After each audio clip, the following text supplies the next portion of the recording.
पाकिस्तान में सोने का पहाड़, तस्वीर मिल गई। 8 अरब टन सोना, मालियत खरबों डॉलर। दौलत कौन नहीं निकालने दे रहा, नया इंकशाफ।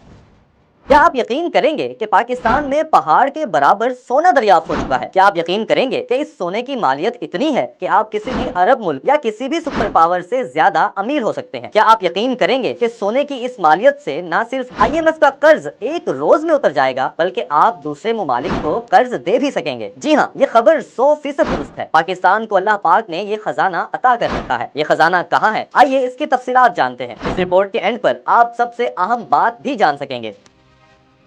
पाकिस्तान के सूबा बलोचिस्तान के इलाके रेकोडिक में कीमती धात, सोने और तांबे के एक अंदाजे के मुताबिक 8 अरब टन के जखायर मौजूद हैं। जखायर का ये पहाड़ जेरे जमीन 100 किलोमीटर तक फैला हुआ है। इतने वजन के जखायर का ख्वाब ना कभी सऊदी अरब ने देखा और ना अमेरिका जैसी सुपर पावर ने। खाम सोने और तांबे की मालियत आलमी मार्केट में 26 करोड़ रुपए फी टन है। इस लिहाज से 8 अरब टन की मालियत खरबों डॉलर बनती है। यह कीमत सिर्फ खाम सोने और तांबे की है। अगर इस सोने को फाइन शक्ल में तैयार किया जाएगा तो आप दुनिया के अमीर तरीन मुल्क का दर्जा हासिल कर सकेंगे। एक रिपोर्ट के मुताबिक 2028 से 2032 के दौरान सालाना 7,800 किलोग्राम सोना सालाना निकाल सकेंगे। हर हुकूमत ये खुशखबरी सुनाती है कि आइंदा चंद साल में कीमती धात निकालने का काम शुरू हो जाएगा। ताज़ा दावे के मुताबिक फिजिबिलिटी का काम 2024 तक मुकम्मल हो जाएगा और पैदावार 2028 तक शुरू होने का इम्कान है। इस बेशकीमत खजाने की दरियाफ्त आज से 30 साल कबल हुई, मगर आज तक इस खजाने से एक तोला सोना या तांबा नहीं निकाला जा सका। कई बैनुल-अक़वामी कंपनियों के साथ मुआहिदे तय पाए, मगर हुकूमतों की कमजोर प्लानिंग और आलमी माफिया की साजिशों की वजह से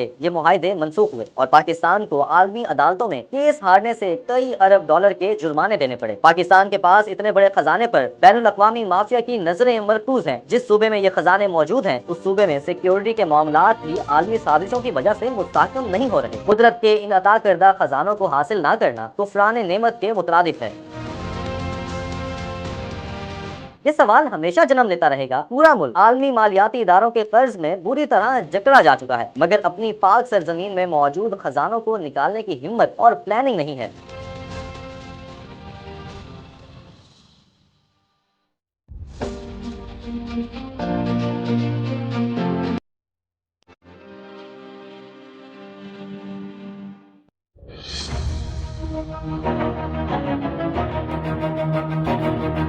के बलूचिस्तान में सिर्फ रेकोदिक के मकाम पे 6 बिलियन टन ये कॉपर और मौजूद है, जिसकी मालियत तकरीबन $1 ट्रिलियन बनती है।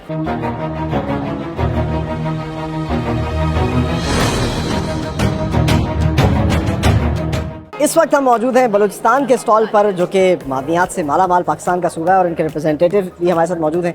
उनसे जानते हैं कि बलूचिस्तान से क्या क्या चीज़ें जो है निकल रही हैं। अस्सलाम वालेकुम। वालेकुम अस्सलाम। क्या नाम है आपका? मेरा नाम सैयद मुज़फ़्फ़र बुखारी है। मैं प्रोजेक्ट डायरेक्टर हूँ मिनरल रिसोर्स मैपिंग का गवर्नमेंट ऑफ बलूचिस्तान से।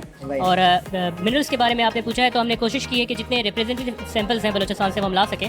ओवरऑल बलूचिस्तान से more than 100 non minerals Balochistan में मौजूद हैं और तकरीबन 30 के करीब मिनरल्स ऐसे हैं कि जिनकी प्रोडक्शन हो रही है। तकरीबन 1600 लीजेज और लाइसेंसेस हमने डिफरेंट नेशनल और इंटरनेशनल कंपनीज को दिए हुए हैं, जिसमें सर फहरिस्त जो है जिसके लिए बलूचिस्तान आजकल मशहूर है, रेकोदिक कॉपर गोल्ड एंड डिपॉजिट्स है, उसके रिप्रेजेंटेटिव। और ओवरऑल बलूचिस्तान से more than 100 non minerals Balochistan में मौजूद हैं और तकरीबन 30 के करीब मिनरल्स ऐसे हैं कि जिनकी प्रोडक्शन हो रही है। तकरीबन 1600 लीजेज और लाइसेंसेस हमने डिफरेंट नेशनल और इंटरनेशनल कंपनीज को दिए हुए हैं, जिसमें सर फहरिस्त जो है जिसके लिए बलूचिस्तान आजकल मशहूर है, रेकोदिक कॉपर गोल्ड एंड डिपॉजिट्स है, उसके रिप्रेजेंटेटिव। और जो चाल्कोपाइराइट यहाँ पर मौजूद है, चाल्कोपाइराइट के बलूचिस्तान में सिर्फ रेकोदिक के मकाम पे 6 बिलियन टन ये कॉपर और मौजूद है, जिसकी मालियत तकरीबन $1 ट्रिलियन बनती है। अच्छा। इसमें से कॉपर और गोल्ड एक्सट्रैक्ट किया जाता है और जा सकता है। नजर आ रहा है उसके शाइन से। और इसके अलावा चागी डिस्ट्रिक्ट के डिफरेंट वैरायटी है मार्बल की और ग्रेनाइट की, जो हमने यहाँ पर रिप्रेजेंट की है।